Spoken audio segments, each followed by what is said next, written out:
Imagine finding something that doesn't belong to you, something valuable. What would you do? Return it? Keep it? Now, picture doing the right thing, but it still turns your life upside down. This story is about a boy, just 14 years old, who did exactly that. And what happened next? Well, it's something you won't believe. It all started on a quiet, ordinary afternoon. Marcus, a bright-eyed teenager from a modest neighborhood, was on his way home from school. His backpack hung loosely over one shoulder, and he hummed a tune, daydreaming about the weekend ahead. The sun was low, casting long shadows across the sidewalk, and the air was thick with the smell of fresh-cut grass. Everything seemed normal, until he saw it. Lying just off the path near a bench was a worn, brown leather wallet. He paused, heart beating a little faster. Inside could be anything: cash, cards, or maybe just old receipts. But Marcus knew one thing: it wasn't his, and someone was probably missing it. Carefully, he picked it up and looked around. The park was almost empty. No one in sight. Curiosity got the better of him, and he opened it. There, tucked behind a few faded bills, was an ID card. The photo showed an elderly man with kind eyes and a weathered face. His name, George Thompson, was printed neatly underneath. Without a second thought, Marcus decided he had to return it. He couldn't just leave it there. That night, he told his mom, and together they found an address linked to the ID. The next morning, they drove across town to a small, cozy house with a white picket fence and an overgrown garden. Marcus felt a mix of nerves and excitement as he walked up to the door, wallet in hand. He knocked. The door creaked open, and there stood Mr. Thompson, a little startled but grateful beyond words. Tears welled in the old man's eyes as he thanked Marcus. "Not many would do what you did, son," he whispered, voice trembling. They shook hands, and Marcus left feeling proud. He thought that was the end of it. But it wasn't. The very next day, just as Marcus was getting ready for school, a knock came at their door. This time, it wasn't an old man. It was the police. Why were they there? What did they want? And what was Marcus about to find out? The knock echoed through the house, sharp and unexpected. Marcus's mom, Mrs. Harris, exchanged a confused glance with him. "Who could that be this early?" she muttered, wiping her hands on a kitchen towel. Marcus felt his stomach tighten. Something about that knock wasn't right. It wasn't the gentle tap of a neighbor or the casual thud of a delivery. It was deliberate, firm, and a little too serious. Mrs. Harris opened the door cautiously, her face shifting from curiosity to concern as she saw two uniformed police officers standing on the front step. "Good morning, ma'am," one of the officers said, his voice calm but formal. "Is this the residence of Marcus Harris?" Marcus, still standing a few steps behind his mom, felt his heart pound harder. What could they want with him? "Yes, I'm his mother. What's going on?" Mrs. Harris' voice wavered slightly. Her protective instincts kicked in, and she stepped sideways to shield Marcus from view. The second officer glanced at his partner before answering. "We'd like to speak with Marcus about an incident involving Mr. George Thompson. May we come in?" The room felt colder as the officers entered the small living room. They politely declined an offer to sit, but kept their tone professional, even distant. Marcus sat on the edge of the couch, his hands clasped tightly together, trying to read their expressions. "Marcus, you returned a wallet to Mr. Thompson yesterday, is that correct?" the first officer asked, eyes fixed on him. "Yes," Marcus replied, his voice barely above a whisper. "I found it in the park." The second officer nodded, jotting something down in a small notebook. "Can you tell us exactly where and when you found it?" Marcus described the spot near the bench, the time of day, every small detail he could remember. He didn't understand what they were looking for, but he hoped his honesty would clear up whatever misunderstanding was happening. The officers exchanged glances again, this time more serious. "Mr. Thompson reported a break-in at his home last night," one of them finally said. The words hung in the air like a thick fog. Mrs. Harris' eyes widened in shock. "What?" Marcus had nothing to do with that. He returned the wallet because it was the right thing to do. "We understand, ma'am. We're not accusing anyone," the officer assured her. "But the timing of everything is unusual. Mr. Thompson mentioned Marcus's visit, and we need to gather all the facts." Marcus felt a wave of confusion and fear wash over him. He had done everything right. Why was this happening? As the officers continued to ask questions, Marcus's mind raced. Why would someone break into Mr. Thompson's house? And why now, right after he had returned the wallet? The coincidence was too strange. He thought back to the visit. Had he seen or heard anything unusual? Mr. Thompson had seemed genuinely grateful, even emotional. There had been nothing out of place, nothing suspicious. After what felt like an eternity, the officers finally closed their notebooks. "Thank you for your cooperation," one of them said, their tone softer now. "We'll be in touch if we need any more information. And Marcus, if you remember anything else, anything at all, please let us know." They left, leaving behind a heavy silence. Mrs. Harris sat down beside Marcus, pulling him into a hug. "You did nothing wrong, honey. Don't let this scare you." But Marcus couldn't shake the feeling that something bigger was happening, something he didn't understand. He spent the rest of the day replaying every moment in his head, searching for clues. The way Mr. Thompson had looked at him, the words he had chosen, the way the old man's hands had trembled, not just with gratitude, but maybe with something else. That night, Marcus couldn't sleep. The shadows in his room seemed darker, the sounds outside sharper. Every creak of the house made him jump. He kept thinking about Mr. Thompson, alone in that little house. Who would want to hurt him? And why involve Marcus? None of it made sense. The next morning at school, Marcus tried to focus, but his mind was elsewhere. His friends noticed. "Hey, you okay?" his best friend Jamal asked during lunch. Marcus hesitated, then decided to tell him everything. Jamal listened, eyes wide. "Man, that's messed up. Maybe someone saw you find the wallet? Thought you took something." Marcus shook his head. There was nothing valuable in it, just a few dollars and the ID. If someone wanted money, they wouldn't have followed me. And why break into Mr. Thompson's house after I returned it? Jamal didn't have an answer, but the mystery hung between them, growing heavier with each passing hour. After school, Marcus decided to walk by the park again. Maybe he had missed something. The bench was still there, the grass undisturbed. It felt like any other day. But then he noticed something, a small, crumpled piece of paper under the bench. He picked it up, heart racing. It was a torn corner of a map, with an address scribbled in the corner. It wasn't Mr. Thompson's address, but something about it felt important. He stuffed the paper into his pocket and hurried home, thoughts swirling. Who had left it there? Was it connected to the break-in? And if it was, what did it mean for Mr. Thompson and for Marcus? The puzzle was far from complete, but one thing was clear. The simple act of returning a wallet had pulled him into something much bigger than he had ever imagined. Marcus couldn't shake the feeling that the scrap of paper he found held a clue. After dinner, he sat at the kitchen table, staring at it under the dim light. The address was unfamiliar, scribbled hastily, almost as if the writer had been in a hurry. What was its significance? His mother noticed his distant look. "What's on your mind, baby?" she asked, her voice gentle. He hesitated, not wanting to worry her more than she already was. "Just homework stuff," he replied quickly, folding the paper and slipping it into his pocket. But it wasn't just homework. Something about that address pulled at him. The next day after school, he decided to check it out.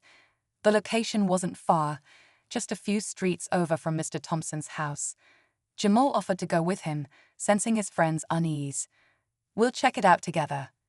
"Two sets of eyes are better than one," Jamal said, trying to sound brave, though Marcus could tell he was nervous too.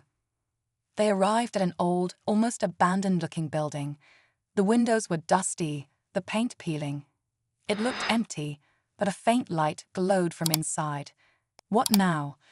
Jamal whispered. Marcus's heart pounded in his chest. Let's just take a quick look, see if anything's there. They approached slowly, peeking through a crack in the window. Inside, they saw shelves filled with old boxes and papers, a cluttered space that looked more like a forgotten storage room than someone's home. Suddenly, a shadow moved across the room. Marcus froze. Someone was in there. The boys crouched low, holding their breath. The figure moved around, rummaging through the boxes. Marcus squinted, trying to make out any details. Was it connected to Mr. Thompson? And why did they look so desperate, tossing papers and objects aside like they were searching for something specific? Jamal tugged on Marcus's sleeve. "We should go. If they catch us, we're done." Marcus nodded, and they carefully backed away from the window. As they hurried down the street, Marcus's mind raced. What were they looking for? Was it something in the wallet? Back at home, Marcus pulled the wallet out of his backpack where he kept it as a strange keepsake.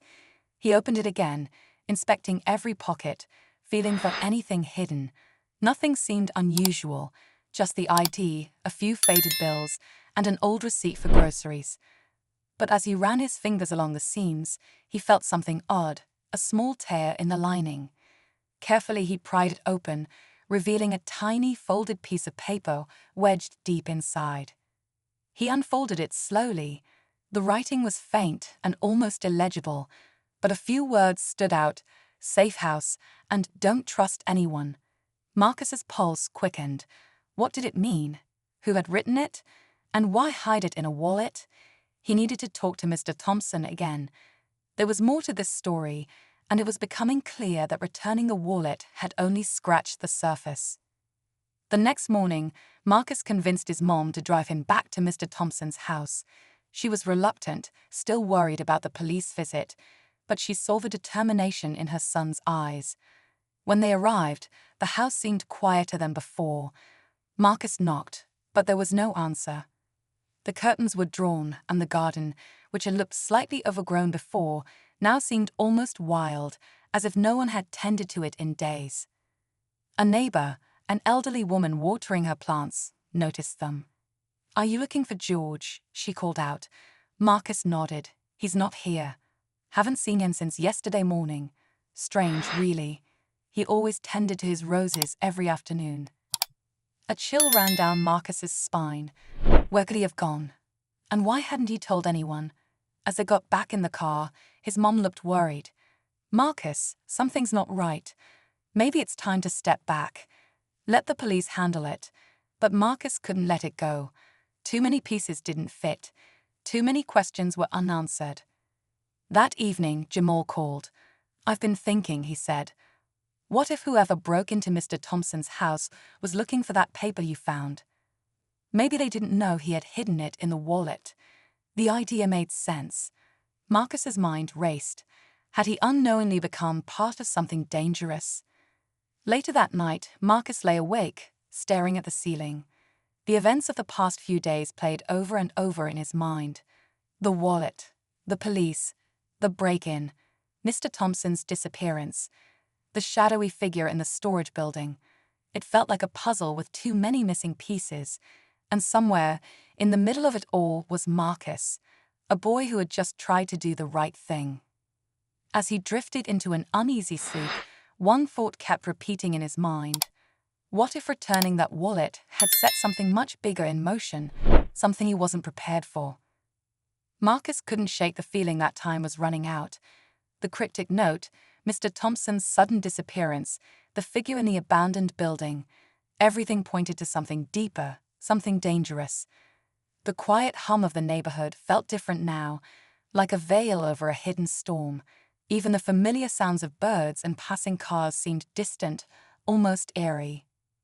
The next day, Marcus and Jamal decided to visit the storage building again. This time, they were more prepared, bringing flashlights and wearing dark clothes to blend in. The streets were quiet as they approached, their footsteps barely making a sound. The old building loomed ahead, its shadows stretching long in the fading daylight. Marcus's heart pounded, each beat echoing in his ears. They slipped around to the back, finding a door slightly ajar. It creaked softly as they pushed it open, the dim interior swallowing them in shadows. The air was thick with dust, every breath heavy. They moved carefully, their flashlights cutting thin beams through the darkness. Boxes were stacked haphazardly, papers strewn across the floor. It looked like someone had been searching frantically, leaving chaos in their wake. Jamal pointed to a small desk in the corner, half hidden under a pile of old newspapers. "Check there," he whispered. Marcus nodded, moving cautiously. As he rifled through the drawers, something caught his eye. A folder tucked behind the desk, almost out of sight. He pulled it out, his hands trembling. Inside were old photographs, some faded and torn. They showed Mr. Thompson, much younger, standing with a group of men in front of the same building. There was something else too, a ledger, filled with names and dates. Before Marcus could process what he was seeing, a noise made both boys freeze. Footsteps, slow and deliberate, echoed from somewhere deeper in the building. Someone else was here. They exchanged a panicked glance, hearts racing. The footsteps grew louder, closer. Marcus quickly stuffed the folder into his backpack. They had to hide. They slipped behind a stack of crates, crouching low. The footsteps stopped. Silence stretched, heavy and oppressive. Marcus held his breath, every muscle tense. He could hear his own heartbeat, each thud like a drum in the quiet. Then a voice, low and rough, broke the silence. "I know you're here." Marcus's blood ran cold. The voice was unfamiliar, filled with a quiet menace. The footsteps resumed, moving methodically through the space, each step slow, calculated. The flashlight beam swung back and forth, searching. Marcus and Jamal pressed themselves tighter against the crates, barely daring to breathe. Suddenly, the beam of light swept over their hiding spot, lingering for a moment before moving on. Marcus's mind raced. Who was this person? And what were they looking for? The figure moved away, disappearing into another section of the building. Marcus motioned to Jamal, signaling that it was time to go. They moved silently, slipping out the back door and into the night, their hearts still pounding. As they ran, Marcus's mind raced with questions. The photographs, the ledger, what did it all mean? Why had Mr. Thompson been connected to this place, and who were those men in the pictures? The folder felt heavy in his backpack, a burden he didn't fully understand. Back at Marcus's house, they spread the contents of the folder on his bedroom floor. Jamal pointed to the ledger. "Look at the names. Some of these are crossed out." Marcus nodded, scanning the list. Many of the names were unfamiliar, but one stood out, George Thompson. His name was circled, with a date written beside it, the day Marcus had returned the wallet. "It's like some kind of list," Marcus whispered. "But for what?" The photographs offered no more clarity. They showed meetings, handshakes, exchanges of envelopes. The men in the photos looked serious, their expressions hard. Whatever they had been involved in, it wasn't simple. A sudden knock at the front door made them both jump. Marcus's mother called from the living room.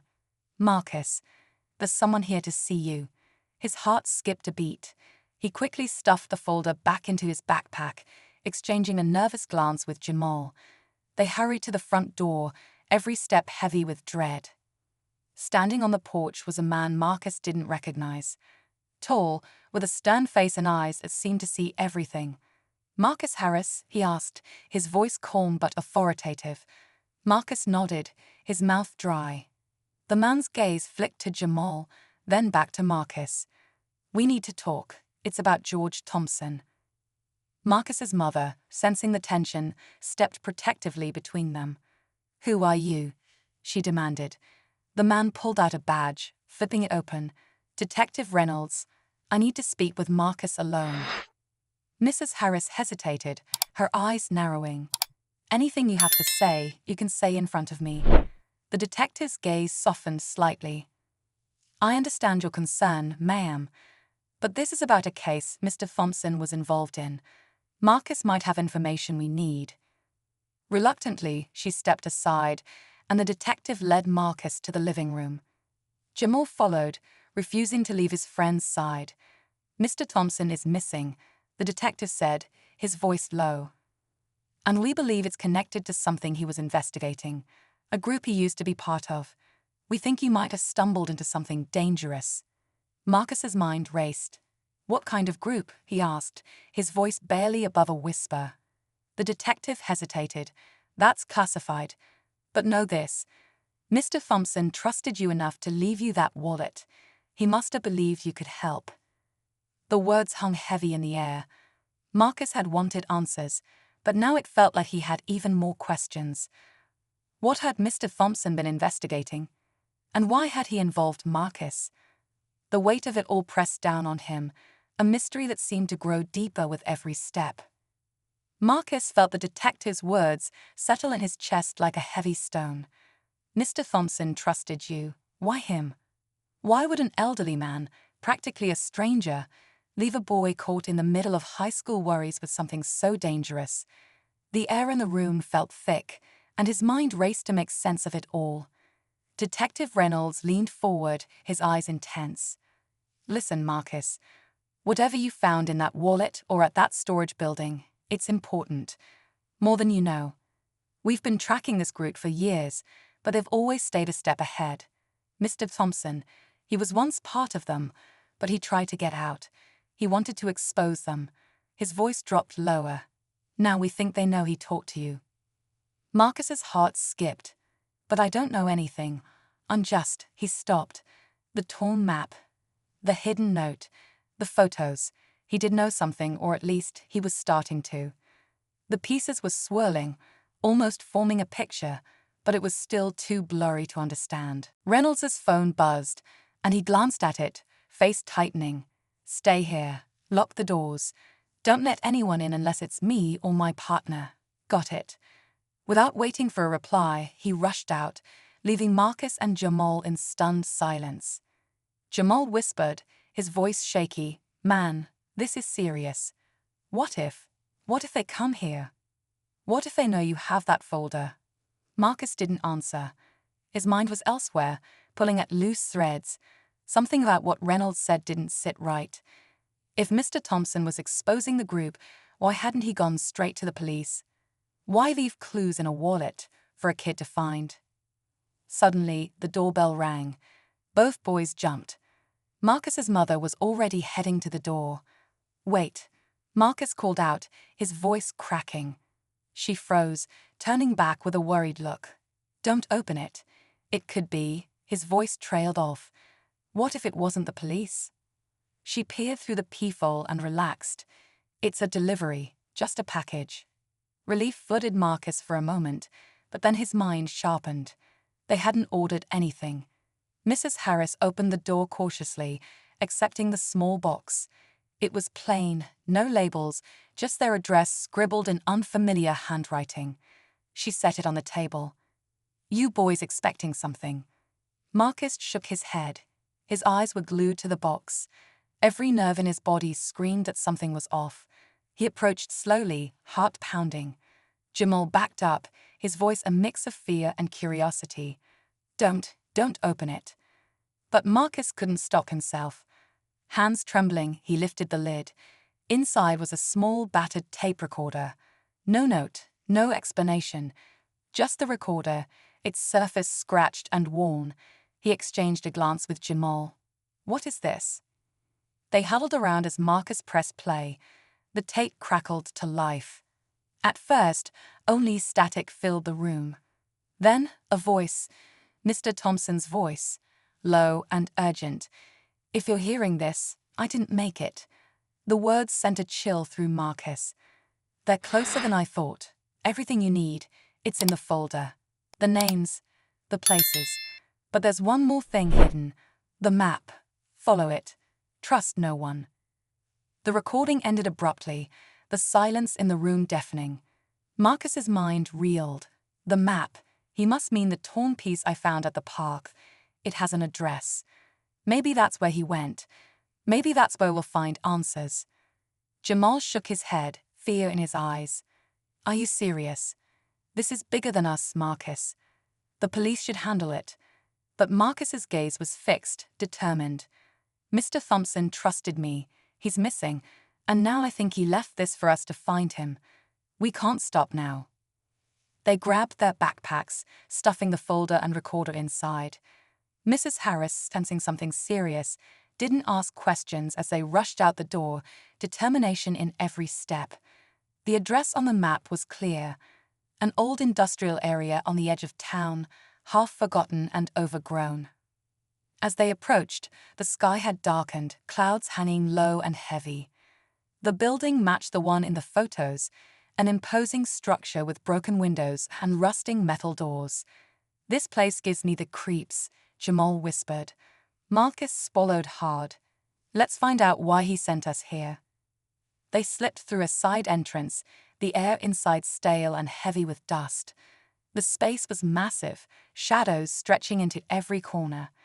As they crept forward, the floorboards creaked, each sound echoing in the vast emptiness.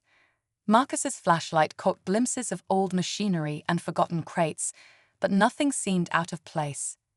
Then, a sound, soft, almost imperceptible. Footsteps, not theirs. They froze, hearts pounding, the shadows suddenly feeling too close. Marcus gestured for silence, moving toward the sound. They peered around a corner, and there, in the faint light filtering through cracked windows, they saw him, Mr. Thompson, bruised but alive, tied to a chair. Before they could react, a figure stepped from the shadows behind him. The man from the storage building, his eyes cold, calculating. "I knew you'd come, Marcus." His voice was low, dangerous. "You've been quite the nuisance." The room seemed to close in, the danger now real and immediate. They were caught in the middle of something far bigger than they understood, and the stakes had never been higher. The air in the room felt thick with tension as Marcus locked eyes with the man. His mind raced, searching for a way out, a plan, anything. Jamal's breath was shallow, his hand gripping Marcus's sleeve, trembling slightly. Mr. Thompson, bruised and bound to the chair, raised his head, his eyes wide with both relief and warning. The man stepped forward, his silhouette sharp against the dim light filtering through the cracked windows. "You shouldn't have come here, Marcus," he said, his voice low and menacing. "You've been meddling in things you don't understand." He glanced at the folder Marcus clutched tightly. The air in the room felt thick with tension as Marcus locked eyes with the man. His mind raced, searching for a way out, a plan, anything. Jamal's breath was shallow, his hand gripping Marcus's sleeve, trembling slightly. Mr. Thompson, bruised and bound to the chair, raised his head, his eyes wide with both relief and warning. The man stepped forward, his silhouette sharp against the dim light filtering through the cracked windows. "You shouldn't have come here, Marcus," he said, his voice low and menacing. "You've been meddling in things you don't understand." He glanced at the folder Marcus clutched tightly.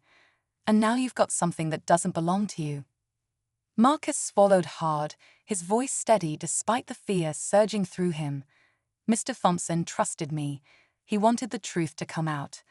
The man's lips curled into a cold smile. "Truth. There are some truths better left buried." He took another step closer, and Marcus could see the glint of something in his hand, a small, sharp blade. Jamal whispered urgently, "We need to do something."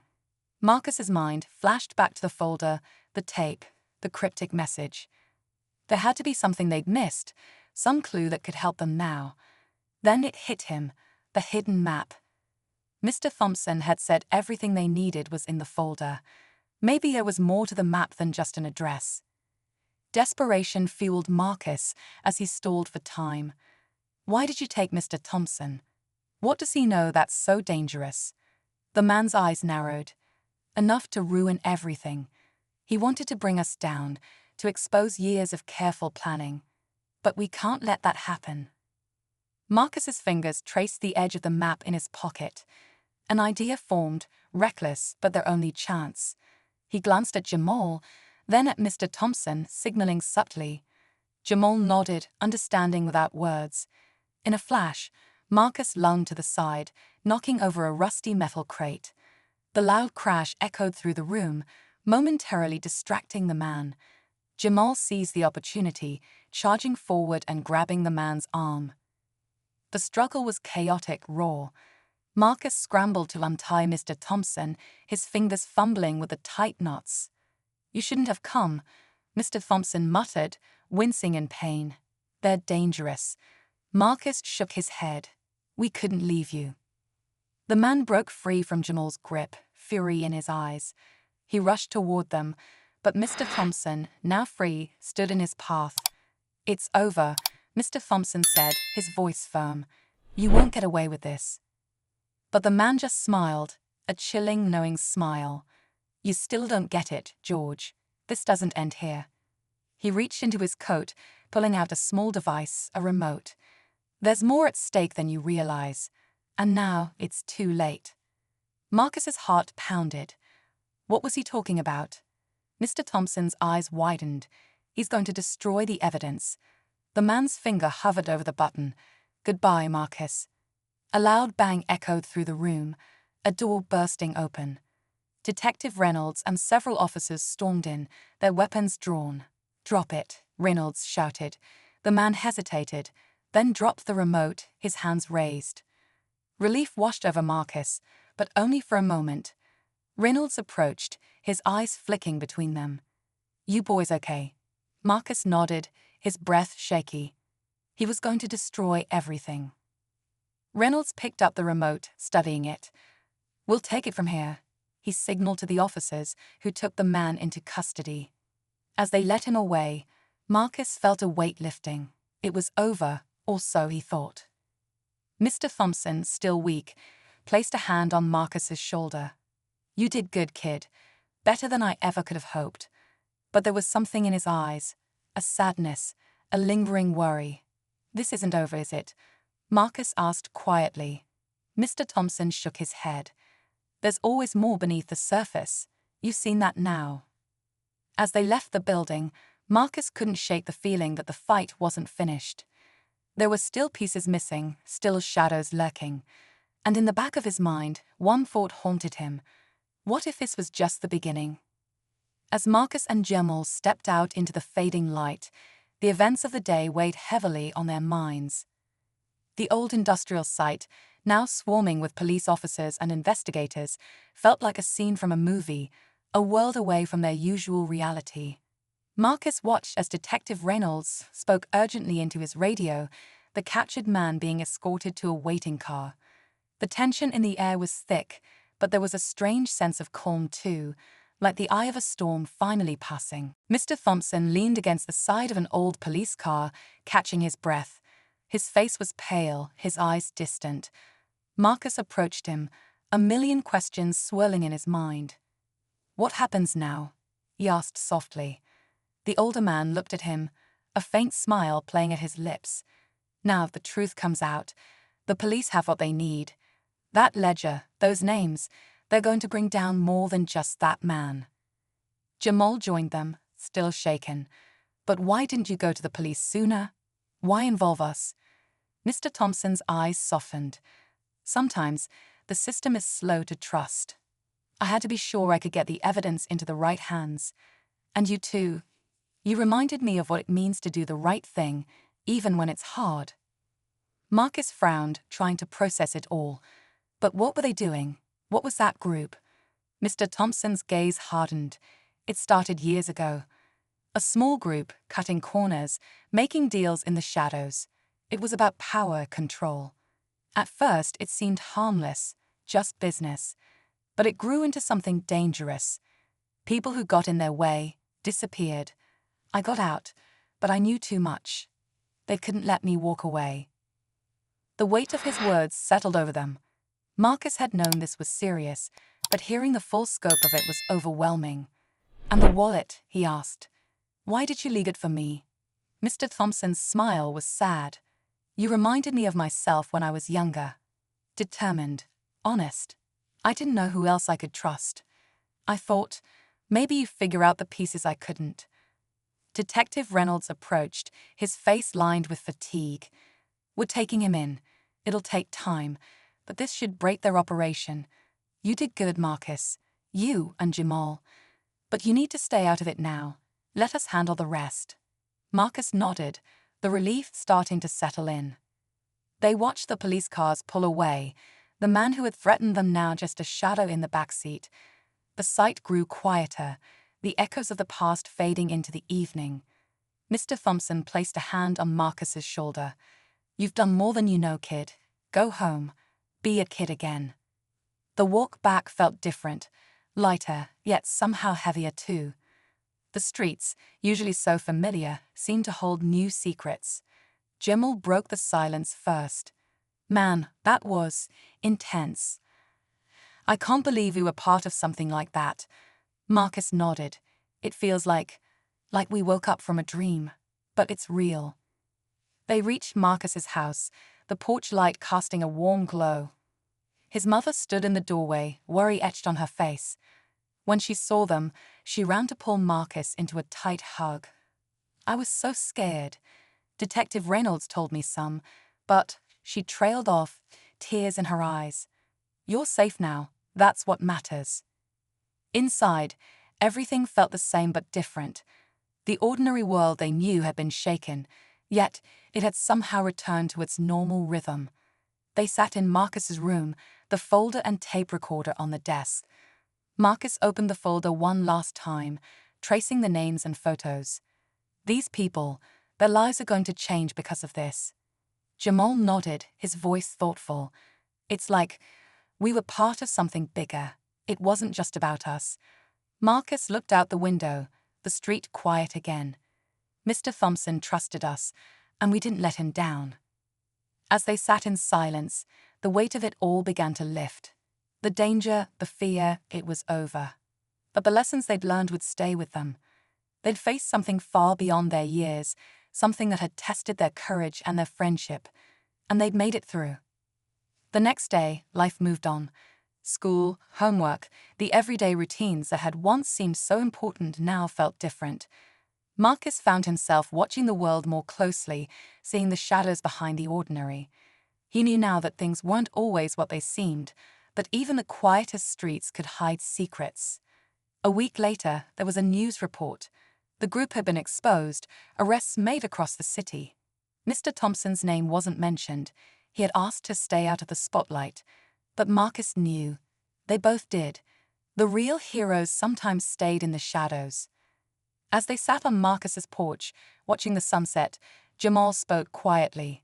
"Do you think we'll ever forget this?" Marcus shook his head. "No, and I don't think we're supposed to." The sky darkened, stars beginning to appear. The world was still full of mysteries, full of stories yet to be told. But for now, they had their own story, a story of bravery, of trust, and of an old man who had seen something special in a couple of kids. And as the night settled in, one thing was clear: some moments change you forever. And sometimes, the quietest heroes are the ones who remind you of who you really are.